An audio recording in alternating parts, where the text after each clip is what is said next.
आदमी जो सुनता है, आदमी जो कहता है, जिंदगी भर वो सदाएं पीछा करती है। आदमी जो लेता है, आदमी जो देता है, जिंदगी भर वो दुआएं पीछा करती है। हेलो यूट्यूब फैमिली, कैसे हैं आप सब? आई होप आप सब बहुत बढ़िया होंगे, स्वस्थ होंगे और एकदम मस्त होंगे। फ्रेंड्स, आपको ये मैंने गाना इसलिए सुनाया है क्योंकि जो मेरा आज का टॉपिक है इसी से रिलेटेड है। तो देखो, हम सब अपनी ज़िंदगी में अच्छा ही चाहते हैं, बेस्ट चाहते हैं। हम सबको अच्छा घर चाहिए, अच्छी गाड़ी चाहिए, अच्छे कपड़े चाहिए, एक शानदार ज़िंदगी चाहिए। चाहे वो आदमी है, औरत है, कोई नहीं, लेकिन सबको अच्छी ज़िंदगी चाहिए होती है, सबको सुख शांति चाहिए होती है। लेकिन कई लोग क्या करते हैं कि खुद ही वो जो चीज़ें, वो जो पैसा आपके लाइफ में आने वाला होता है, उसको रोक देते हैं कि भैया मत आओ, हमको तुम्हारी ज़रूरत नहीं है। अब ये कैसे होता है, इसी के बारे में आज बात करने वाले हैं। तो देखो फ्रेंड्स, क्या होता है, हमको एक अच्छी गाड़ी चाहिए होती है, लेकिन अगर पड़ोसी गाड़ी लेकर आ गया है, कोई भी जो हमारे जान पहचान में गाड़ी लेकर आ गया है और हमारे पास वो चीज़ें नहीं है, तो हम क्या बोलेंगे? वहाँ पर तो हम कुछ नहीं बोलेंगे, ठीक है, हाँ हाँ बोल के आएंगे। लेकिन हमारे अंदर, या हम किसी से बात कर रहे होंगे तो हम क्या बोलेंगे उसको? क्या होता है गाड़ी लाने से? क्या ज़रूरत है गाड़ी लाने की? किराए से गाड़ी कर दे, एक दिन चले गए, जहाँ जाना है वहाँ वापस आ गए, कौन संभालेगा गाड़ी? कौन उसका जो मेंटेनेंस है वो करेगा? तो आपने यहाँ पर क्या किया? आपने उस चीज़ को, जो आपको चाहिए, उसको निगेटिव एनर्जी दे दी। वहाँ पर आपने ब्लॉकेज क्रिएट कर दिया। अब वो चीज़ आपके पास कैसे आएगी? आपके पास वही चीज़ आती है जिसको आप प्यार करते हो। अगर आप ऐसी फीलिंग रख रहे हो उस चीज़ के बारे में, तो वो चीज़ आपके पास नहीं आएगी। इसीलिए मैंने जो शुरुआत में गाना कहा ना, उसको गहराई से समझो कि आदमी जो कहता है, आदमी जो सुनता है, ज़िंदगी भर वो सदाएं पीछा करती है। आदमी जो देता है, आदमी जो लेता है, जिंदगी भर वो दुआएं पीछा करती है। इन शब्दों की गहराई को समझो फ्रेंड्स। हम जो भी सोच रहे हैं, जो भी बोल रहे हैं, जो भी सुन रहे हैं, सब कुछ हमारा पीछा कर रहा है। जो हम कर रहे हैं ना, जो हम दे रहे हैं, वो भी हमारा पीछा कर रहा है। वो दुआएं हमारा पीछा कर रही है, वो बद्दुआएं हमारा पीछा कर रही है। जो हम बोल रहे, सुन रहे होते हैं ना, वो सब कुछ इस ब्रह्मांड में ट्रैवल कर रहा होता है और वही हमको वापस मिलता है। जैसे कि हम देखो, कहीं पहाड़ों पर घूमने जाते हैं और हम अपना नाम ज़ोर से बोलते हैं ना, वही नाम फिर वापस पलट कर आता है। बिल्कुल वैसे होता है हमारी लाइफ में। हम जो भी चीज़ें देते हैं, जो भी इस यूनिवर्स में हम दे रहे हो, जो भी हम इस प्रकृति में, जो भी ये अस्तित्व है, जो हम दे रहे हैं, वही हमारे पास वापस आ रहा है। तो अब अगर पड़ोसी गाड़ी लेकर आ गया है और अगर हमने वहाँ पर अच्छी फीलिंग नहीं दी, अच्छी सोच नहीं दी, तो हमारे पास वो चीज़ नहीं आएगी, क्योंकि हम जो दे रहे हैं हमारे पास वही लौट कर आएगा। अगर अगर कोई भी आपका अड़ोसी पड़ोसी रिश्तेदार गाड़ी लेकर आया है, आपके पास नहीं है गाड़ी, अगर आपको वो चाहिए, और अगर आप ऐसी फीलिंग रखोगे तो आपके पास गाड़ी कभी नहीं आएगी। अगर आपको गाड़ी चाहिए ना, कुछ भी अच्छा चाहिए, तो आपको उसको देखकर खुश होना पड़ेगा, चाहे वो किसी के भी पास हो। जैसे आपको अच्छा घर चाहिए और पड़ोसी या कोई रिश्तेदारी में घर बना लिया किसी ने बढ़िया सा, जैसा आपको पसंद है, या बहुत अच्छा घर बना लिया, आप वहाँ पर मुँह पर तो कुछ नहीं बोलोगे। लेकिन हम घर में, अपने घर के अंदर आके, या हम जिससे बातें करते हैं, हमारा फ्रेंड सर्कल है, हम क्या बोलेंगे? क्या हो जाता है घर बनाने से? घर में कलेश तो वही है ना। घर छोटा हो बड़ा हो कोई फ़र्क नहीं पड़ता, घर में सुख शांति होनी चाहिए, शांति की रोटी होनी चाहिए, ये वो प्यार होना चाहिए। लेकिन अंदर से कहीं ना कहीं उसको भी वैसा घर चाहिए होता है। उसी घर के लिए वो दिन रात, एक तो मतलब कलेश होता है कि अच्छा घर चाहिए, बड़ा घर बनाना है, ये करना है। लेकिन हम बोल क्या रहे हैं? हमने एनर्जी क्या दी है उस घर को? नेगेटिव एनर्जी दी है। तो वो घर आपके पास कैसे आएगा? क्योंकि हर चीज़ एनर्जी है और अच्छी एनर्जी को खींचती है। इस बात को समझो। जब आप एनर्जी लेवल पर चीज़ें समझ जाओगे ना, तो आपको ज़िंदगी में मुश्किल नहीं उठानी पड़ेगी, क्योंकि हम चाहते कुछ है और हम अंदर से उन चीज़ों को एनर्जी कुछ और दे रहे होते हैं। हमको पैसा चाहिए ज़िंदगी में, लेकिन हम पैसे को कैसी एनर्जी देते हैं? जैसे कि किसी के पास पैसा है, आपके पास पैसा नहीं है, आपको पैसा चाहिए, लेकिन कोई पैसा कमा रहा है बहुत सारा, तो आप उसको क्या एनर्जी दोगे? 2 नंबर का धंधा कर रहा होगा, ऐसे पैसे कमा रहा होगा, वैसे पैसे कमा रहा होगा, अच्छे रास्ते से पैसे नहीं कमा रहा होगा, ये हम उसको एनर्जी दे रहे हैं। मतलब हम अंदर से पैसे को देखकर ना खुशी महसूस नहीं कर रहे हैं, अच्छी फीलिंग हमको नहीं आ रही है। तो अगर आप ऐसा करोगे, ऐसी फीलिंग दोगे, ऐसी एनर्जी दोगे पैसे को, तो पैसा आपके पास कभी भी नहीं आएगा। और आएगा भी तो आपके पास टिकेगा नहीं, बल्कि जो आपके पास है ना, वो भी आपके पास से दूर हो जाएगा, क्योंकि आप उसको अच्छी एनर्जी नहीं दे रहे हो। जितने आप अच्छी एनर्जी दोगे चीज़ों को, वही चीज़ें आपके पास रहेगी। जिससे आप प्यार करोगे, वही चीज़ें आपकी लाइफ में रहेगी। तो फ्रेंड्स, आपको अच्छी एनर्जी देनी है, क्योंकि आप अच्छी एनर्जी दोगे तभी वो एनर्जी आपके पास आएगी। तो अगर आपको पैसे चाहिए तो अब पैसा किसी के भी पास हो, आपको उसको अच्छी एनर्जी देनी है, उसको उसको ब्लेसिंग देनी है। अगर आपको पैसा चाहिए और वो दूसरों के पास है तो वो भी एक एनर्जी है। और अगर आप उसको ये बोल रहे हो, मतलब उसको ऐसी फीलिंग दे रहे हो, द्वेष वाली, जलन वाली, कुढ़न वाली, तो वो एनर्जी उस तक पहुंच रही है फ्रेंड्स। और फिर अगर हमारे पास पैसा आने वाला भी होता है ना, तो वो ब्लॉकेज का काम, जो आपकी जो फीलिंग है, वो जो जलन, द्वेष, वो जो सारी चीज़ें हैं ना, नेगेटिविटी, वहाँ पर ब्लॉकेज का काम कर रही है। वो पैसा तो तैयार है आपके पास आने के लिए, लेकिन आपने क्या किया, उस रास्ते में ब्लॉकेज क्रिएट कर दिया। तो अब अगर पैसे को आपके पास आना भी है तो वो कैसे आएगा, क्योंकि आपने खुद ही ब्लॉकेज लगा दिया है रास्ते में।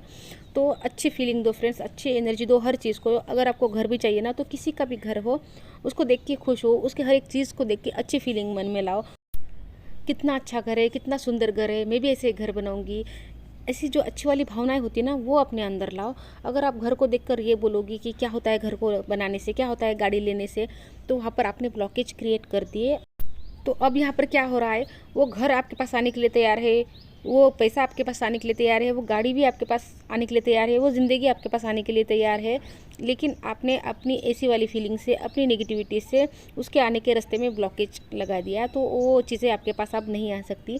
तो इसलिए फ्रेंड्स, हमेशा हमेशा अच्छी एनर्जी दो हर चीज़ को, जो आपको चाहिए।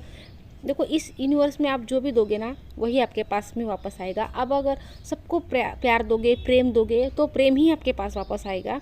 आप जलन दोगे तो जलने वाली चीज़ें आपके पास आएगी, आप और जलोगे, क्योंकि हर चीज़ एनर्जी है। और आपके शब्दों में बहुत पावर होती है फ्रेंड्स। शब्दों की पावर को समझो, जितनी जल्दी ये जो नहीं दिखने वाली चीज़ें हैं इनको समझोगे, उतनी जल्दी आपकी जो दिखने वाली चीज़ें हैं ना, वो बदलेगी। नहीं तो हम क्या करते हैं, दृश्य को बदलने को लगते हैं, लेकिन जो अदृश्य है उस पर हमारा ध्यान नहीं जाता। बल्कि होता यह है कि अदृश्य में ज़्यादा पावर है। जैसे ही आप अदृश्य को बदलोगे, दृश्य अपने आप बदलने लगेगा, क्योंकि अदृश्य ही दृश्य का आधार है। तो जो शब्द होते हैं, हमको उसकी पावर नज़र नहीं आती, लेकिन उसमें गज़ब की पावर होती है। शब्दों में बहुत बहुत पावर है, चाहे वो आपके अंदर चल रहे हैं या बाहर चल रहे हैं। तो अपने शब्दों पर बहुत ध्यान देना, बहुत ध्यान से बोलना, जो दूसरों को बोल रहे हैं वो भी, और आपके अंदर जो चल रहा है ना, वो भी। हम क्या करते हैं फ्रेंड्स, हमको लगता है कि हम सुबह 2-3 मिनट की अफर्मेशंस करेंगे और हमारा काम हो जाएगा। लेकिन हम क्या कर रहे हैं, 2-3 मिनट हम अच्छे अफर्मेशंस कर रहे हैं कि मैं भाग्यशाली हूँ, मेरे पास सब कुछ अच्छा है, ये है वो है। लेकिन दिन भर हम क्या कर रहे हैं, दिन भर हमारे पास कौन से शब्द है, कौन सी फीलिंग है। तो हम पूरा दिन तो नेगेटिव सोच रहे हैं, बस 2-3 मिनट अच्छा बोल रहे हैं और हमको लगता है कि हमारी ज़िंदगी में परिवर्तन हो जाए। ऐसे नहीं होता। आपका जो एक एक शब्द है, जो आप दिन भर बोल रहे हो, वो अफर्मेशंस का काम कर रहा है। तो 2-3 मिनट हम अच्छा बोलेंगे और दिन भर नेगेटिव बोलेंगे, तो नेगेटिव चीज़ें ज़्यादा असर करेगी। तो आज के बाद हमेशा ध्यान रखना कि आप इस यूनिवर्स को क्या दे रहे हो। आप प्यार दे रहे हो, आपको प्यार आएगा वापस। अगर आप जलन, द्वेष, कुड़न, ये सारी चीज़ें दे रहे हो, तो यही आपके पास वापस आएगी। आपको जो चीज़ चाहिए फ्रेंड्स, उसके लिए हमेशा अच्छी फीलिंग रखो मन में। किसी के पास भी हो, किसी के पास पैसा है, अगर आपने उसको आप उसको, मतलब आपके चलने कूदने से क्या एक गड्डी आपके पास आ जाएगी, क्या उड़ के नहीं आएगी ना। तो आज के बाद जब भी ऐसी कोई फीलिंग आए ना, तो खुद से ये बोलो कि क्या हो जाएगा जलने कूदने से, वो गड्डी मेरे पास तो नहीं आ जाएगी ना। उससे अच्छा है कि मैं उसको अच्छी एनर्जी दूँ, ब्लेसिंग दूँ, तभी तो वो चीज़ मेरे पास आएगी। तो फ्रेंड्स, हमेशा अपने अंदर अच्छी भावना रखो। हर जो भी चीज़ आपको चाहिए ना, उसके लिए। जब आप अच्छी भावना नहीं रखोगे किसी चीज़ के लिए, वो चीज़ आपके पास नहीं आएगी। तो आपको जो भी चीज़ चाहिए, सोचो पहले कि आपको क्या चाहिए, और वो चीज़ किसी के भी पास हो तो उसको आपको अच्छी एनर्जी देनी है। देखो, मैंने कुछ दिन पहले एक वीडियो बनाया था, उसमें मैंने कहा था कि मैंने 10 साल तक पैसे को अच्छी एनर्जी नहीं दी है। मतलब मैं जब भी भगवान से प्रार्थना करती तो क्या बोलती कि भगवान, मुझे कुछ नहीं चाहिए, बस मेरे बच्चों को अच्छा रखना, मेरे परिवार को अच्छा रखना। तो यहाँ पर मैंने पैसे को कौन सी एनर्जी दी कि मुझे पैसा नहीं चाहिए, जबकि ऐसा ज़रूरी थोड़ी है कि पैसा और परिवार साथ में नहीं रह सकते हैं ना। तो मैं बस ऐसे ही मांगा करती थी। तो वहाँ पर क्या हुआ, ब्लॉकेज क्रिएट हो गया। वो पैसा रुका हुआ है मेरे पास आने के लिए, लेकिन मेरे ही शब्दों की वजह से वो पैसा मेरे पास नहीं आ रहा था। तो जैसे ही मैंने ये चीज़ें समझी, मैंने अपने शब्दों को बदला, अपनी फीलिंग को बदला, तो मेरे ज़िंदगी में पैसों का फ्लो बढ़ गया। तो आपको भी जो चीज़ें चाहिए फ्रेंड्स, तो उसको अच्छे से समझो पहले कि आपको क्या चाहिए, और सब कुछ मिल सकता है आपको। परिवार, प्यार, पैसा, सब कुछ आपके पास आने के लिए बेताब है। बस हमारे जो ब्लॉकेज है ना, हमको वो दूर करने हैं। हमने ही अपने शब्दों से ब्लॉकेज जगह जगह पर लगा के रखे हैं। तो जैसे ही हम इन चीज़ों पर काम करते हैं ना, वो ब्लॉकेज धीरे धीरे दूर होते हैं। और मुझे देखो कल एक सवाल भी आया था कि मैं आप जो बोल रहे हो वो मैं कर रही हूँ लेकिन कुछ असर नहीं हो रहा। तो फ्रेंड्स, हमारी इतनी जन्मों की बिगड़ी 2 महीने में कैसे सुधर सकती है? हमने बिगाड़ने में इतने साल लगा दिए और सुधारने में हमको लगता है कि बस मतलब मैं अभी करूँ और अभी सुधर जाए। धीरे धीरे चीज़ें काम करती है। जैसे कि मैं अपनी तबीयत का बात करूँ तो 3 साल तक मेरी तबीयत ख़राब रही। उसके बाद मैं बोलूँगी कि एक ही महीने में या 2 दिन में अच्छी हो जाए तो कैसे पॉसिबल है? हाँ, धीरे धीरे 1%, 2%, 3% ऐसी चीज़ें काम करती है। और अगर हम 2%, 3% पे रुक जाएंगे तो फिर चीज़ें आगे कैसे बढ़ेगी? तो मुझे पूरी तरीके से ठीक होने में 1 साल का समय लग गया था। 1 साल तक मैं कंसिस्टेंसी के साथ में पॉजिटिव वे में अपने ऊपर काम करती रही थी और आज भी करती रहती हूँ। तो चीज़ों को थोड़ा सा समय देना पड़ता है, हमको करते रहना होता है। 1 दिन में 2 दिन में चीज़ें नहीं बदलती है फ्रेंड्स। पहले तो हमको विश्वास नहीं होता है, फिर उसके बाद में हमको समझने में समय लगता है, फिर जो पुराने बिलीव होते हैं हमारे वो अपना रोल प्ले कर रहे होते हैं। तो आप थोड़ा सा समय दो, काम करते रहो, आपकी ज़िंदगी ज़रूर बदलेगी। मैं बोल रही हूँ, अगर मेरे ज़िंदगी में मैंने ये चीज़ें नहीं समझी होती तो आज भी मेरा मतलब जो डाउनफॉल है वही चल रहा होता, मेरी तबीयत और ज़्यादा ख़राब हो रही होती। वही जो 40 के बाद जो औरतों में शुरू हो जाते हैं ये प्रॉब्लम वो प्रॉब्लम, वही मेरी चल रही होती है। लेकिन आज मैं बहुत अच्छी ज़िंदगी जी रही हूँ, एक खुशहाल ज़िंदगी जी रही हूँ, जो होता है ना, अच्छी क्वालिटी की लाइफ में जी रही हूँ। तो फ्रेंड्स, थोड़ा सा पेशेंस रखिए और काम करते रहिए। तो फ्रेंड्स, आई होप आपको वीडियो अच्छी लगी होंगी। अच्छी लगी है तो लाइक कर देना, चैनल पर नए आए हो तो चैनल को सब्सक्राइब जरूर करना। मिलती हूँ आपसे नेक्स्ट वीडियो में, तब तक के लिए अपना ध्यान रखना। Goodbye friends.